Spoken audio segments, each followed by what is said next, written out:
వ్యవసాయం చేసుకునేవాడికి గొప్పడివే మనకే తెలుస్తుంది. ఆహా ఇప్పుడు ఎండిపోయిన పొలం అమ్మాయి అనుకో, ఆ, పచ్చడి పంట పెళ్ళి అనుకో. పంట పండించాలంటే ఏడు శాతం ఏం చేస్తారు దుక్కుతుంటాం. నేను అమ్మాయి చుట్టూ తిరుగుతాను.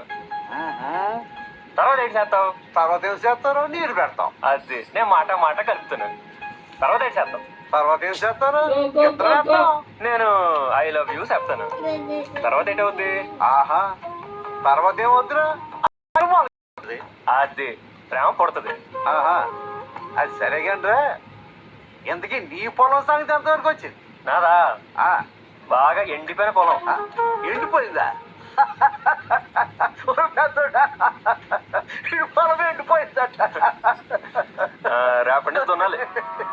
ఒరే సంవత్సరం దున్ని